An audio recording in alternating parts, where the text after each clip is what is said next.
और इस वक्त एक और बड़ी जानकारी, छिंदवाड़ा में बागेश्वर सरकार की राम कथा को लेकर घमासान मच गया है। आचार्य प्रमोद कृष्णम का एक ट्वीट सामने आया है। कांग्रेस नेता आचार्य प्रमोद, जिनकी तरफ से ट्वीट किया गया है, कमलनाथ को घेरा है। प्रमोद कृष्णम ने ट्वीट कर लिखा कि आसाराम बापू भी प्लेन से छिंदवाड़ा गए थे। उनकी तरफ से यह भी कहा गया कि मुसलमानों के ऊपर बुलडोजर चढ़ाने और आरएसएस का एजेंडा हिंदू राष्ट्र की खुल्लम खुल्ला वकालत करने वाले और संविधान की धज्जियां उड़ाने वाले भाजपा के स्टार प्रचारक की आरती उतारना कांग्रेस के वरिष्ठ नेताओं को शोभा नहीं देता है।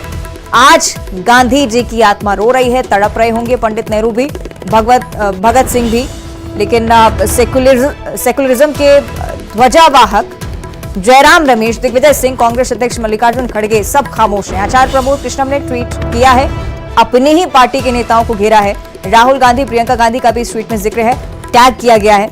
छिंदवाड़ा में आपको बताएं, कमलनाथ बाबा बागेश्वर की कथा भी करा रहे हैं, नकुलनाथ की भी मौजूदगी है और उस दौरान कमलनाथ धीरेन्द्र शास्त्री की आरती उतारते हुए नजर आए थे और इसी को लेकर आचार्य प्रमोद कृष्णम की तरफ से ये ट्वीट जारी हुआ है।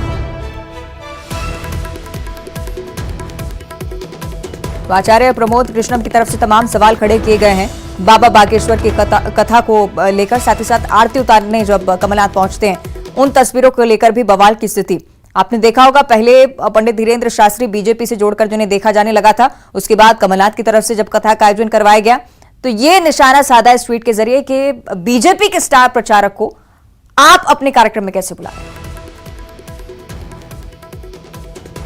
तो ये घमासान की स्थिति आप देख रहे हैं, इसे लेकर क्या कुछ मायने निकाले जाए ये भी हम समझ लेते हैं। सही कि अनुराग श्रीवास्तव हमारे साथ भोपाल से लाइव जुड़ चुके हैं।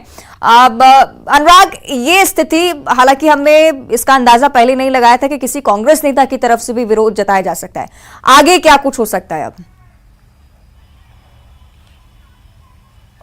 बिल्कुल अवंतिका, शायद देखिए ये पहला मौका है जब पंडित धीरेन्द्र शास्त्री मध्य प्रदेश में किसी कांग्रेस नेता के यहाँ कथा का आयोजन कर रहे हैं और वहां पर कथा सुनाने का काम कर रहे हैं। लेकिन जिस तरीके से पंडित धीरेन्द्र शास्त्री के छिंदवाड़ा पहुंचने पर उनको विशेष विमान से लाया गया और उसके बाद पंडित धीरेन्द्र शास्त्री की आरती उतारी गई। 3 दिन का ये कथा का आयोजन है, लेकिन इस पूरे मामले को लेकर अब कांग्रेस के अंदर कला के हालात खड़े हो गए। कांग्रेस नेता आचार्य प्रमोद कृष्णम ने अब इस तरीके से आरती उतारे जाने को लेकर सवाल खड़े किए हैं और पार्टी नेताओं से भी सवाल पूछा है कि जो व्यक्ति हिंदू राष्ट्रवाद बनाए जाने का खुल्लम खुल्ला वकालत कर रहा है और एक तरीके से आचार्य प्रमोद कृष्णन ने बीजेपी के एजेंडे को आगे बढ़ाए जाने वाले व्यक्ति जो है धीरेन्द्र शास्त्री को करार दिया और ऐसे में पंडित धीरेन्द्र शास्त्री की छिंदवाड़ा के सिमरिया में कथा का आयोजन होना और उन पंडित धीरेन्द्र शास्त्री के आरती उतारे जाने को लेकर अब आचार्य प्रमोद कृष्णन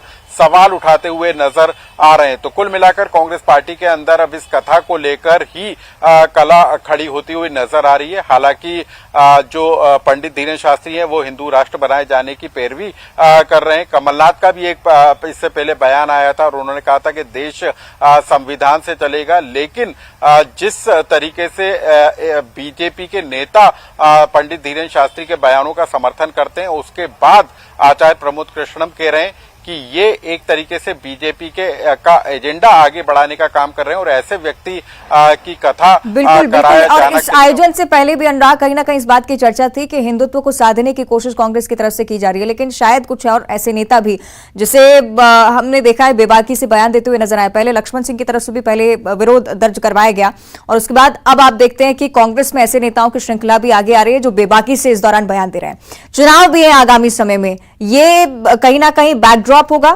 कांग्रेस के लिए खुद से।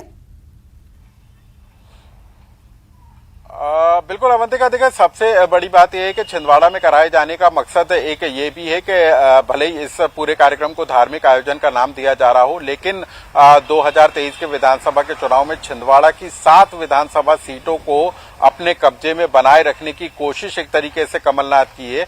और साथ ही जब 2019 का लोकसभा का चुनाव हुआ था तो एकमात्र कांग्रेस का सांसद छिंदवाड़ा से जीतकर ही लोकसभा पहुंचा था। तो 2023 और 2024 के चुनाव को लेकर इस पूरे कथा के आयोजन के मायने निकाले जा रहे थे, लेकिन अब इस पूरे कथा को लेकर कांग्रेस पार्टी के अंदर ही जिस तरीके का विवाद खड़ा होता हुआ नजर आ रहा है, उससे कितना फायदा कांग्रेस पार्टी को इस कथा से होगा या फिर किसी तरीके का नुकसान होगा, ये एक बड़ा सवाल उठकर खड़ा हुआ है। तो कुल मिलाकर अब क्या आगे इन बयानों के और इन प्रतिक्रियाओं के मायने निकल कर आते हैं, वो भी देखना होगा। चलिए इंतजार इस बात का कि वरिष्ठ नेताओं की तरफ से क्या कहा जाता है। बहुत शुक्रिया आपका अनुराग, जानकारी साझा करने के लिए। और न्यूज 18 मध्य प्रदेश छत्तीसगढ़ के खास प्रोग्राम राइजिंग छत्तीसगढ़ से भी आज जरूर जुड़ेगा। रायपुर में महामंच लगने वाला है।